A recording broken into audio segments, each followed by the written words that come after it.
2வது முக்கியமான மித்த பத்தி பேசணும்னா, இப்ப கால்ல வரக்கூடிய புண்ண வந்து சும்மா ட்ரெஸ்ஸிங் போட்டாலே ஆறிடும்.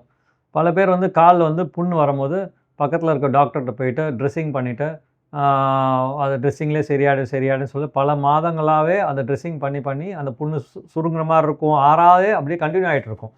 ஸோ இத வந்து அவங்க ட்ரெஸ்ஸிங்லேயே நம்ம குணப்படுத்திடலாங்கிற ஒரு தவறான புரிதல் அவங்களுக்கு இருக்கு. ஸோ இப்ப இத பத்தி நம்ம கிளியர் பண்ணணும்னா என்னன்னா, நார்மலா வந்து எந்த புண்ணாவது கால்ல வரக்கூடிய புண்ணு 4 வாரத்துக்கு மேல புண்ணு வந்து நீங்க பண்ணக்கூடிய நார்மலா ட்ரெஸ்ஸிங்லயோ, இல்ல மருந்து மாத்திரை சாப்பிட்டுட்டு லோக்கலா பண்ணக்கூடிய வைத்தியத்தில ட்ரெஸ்ஸிங் பண்ணி ஆறலன்னா 4 வாரத்தில ஆறலனாலே, கால்ல இருக்கக்கூடிய ரத்த ஓட்டத்தில ஏதோ பாதிப்பு இருக்குன்னு அர்த்தம்.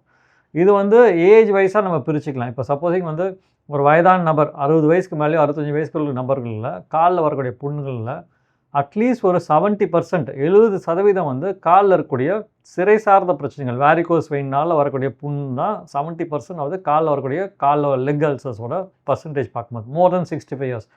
ஸோ வயது ஆக ஆக கால்ல வரக்கூடிய புண்ணுகளோட காரணம்னு பார்க்கும்போது, கால்ல இருக்கக்கூடிய ரத்த ஓட்டம் சரியான முறையில போகாதனால. முக்கியமான காரணம் வாரிகோஸ் வெயின் வரதுனால, கால்ல ரத்தம் தேங்குறதுனால, ஏற்கனவே பிளட் கிளாட் வந்து கால் வீங்கி போய் தோல் கருத்து போய் புண்ணு வருது. இது ஒரு முக்கியமான காரணம். இதோட அடுத்த முக்கியமான சர்க்குலேட்டரி ப்ராப்ளம் பார்க்கும்போது, சுகர் பேஷண்ட்ஸ்க்கு கால்ல ரத்த குழாயில அடைப்பு ஏற்பட்டு கால்ல ஆறாத புண்கள் வரும். அது வந்து இப்போ வாரிகோஸ் வெயின்னால வரக்கூடிய புண்களுக்கும், இந்த சுகர் பேஷண்ட்ஸ்க்கு வர புண்களுக்கும் பார்க்கும்போது, அந்த கால்ல ரத்த ஓட்டத்தில அடைப்பு, அதாவது நல்ல ரத்த குழாய், நாடி ஆர்ட்ரின்னு சொல்லுவோம். அதில பிளாக் ஏற்படுறதுனாலே கால்ல புண்ணுகள் வரலாம். ஸோ எந்த புண்ணு 4 வாரத்துக்கு மேல புண்ணு ஆறலன்னா, நீங்க ஒரு ரத்த நாள அறுவை சிகிச்சை நிபுணர பார்த்து அத கரெக்ட்டான காரணத்த கண்டுபிடிச்சு வைத்தியம் பண்ணிக்கிறது நல்லது. ட்ரெஸ்ஸிங்கில மட்டுமே அது ஆறாது. ஸோ இது ஒரு தவறான புரிதல்.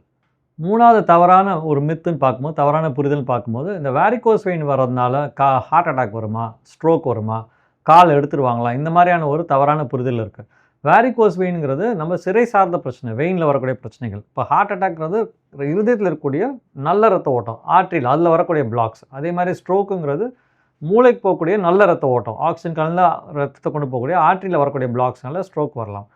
கால் இழப்பு ஏற்பட்டு ஆம்புடேஷன் போறதுனால கால்ல இருக்கக்கூடிய ஆர்டரீஸ்ல பிளாக் ஏற்படும்னா கால் இழப்பு ஏற்படலாம். ஸோ வெயினுக்கும் இந்த வாரிகோஸ் வெயினுக்கும் ஸ்ட்ரோக் வரதுக்கோ, ஹார்ட் அட்டாக் வரதுக்கோ, இல்ல கால் இழப்பு ஏற்படுறதுக்கோ சம்மந்தமே கிடையாது. ஸோ வாரிகோஸ் வெயின் நபர்களுக்கு இந்த மாரியான சீரியஸான பிரச்சனைகள் இதுக்கும் அதுக்கும் சம்மந்தம் கிடையாது. ஹார்ட் அட்டாக் வராது, ஸ்ட்ரோக் வரதுக்கு இது காரணம் கிடையாது. கால் இழப்பு ஏற்படுறதுக்கும் வாரிகோஸ் வெயின் காரணம் கிடையாது. ஸோ இது ஒரு தவறான புரிதல்.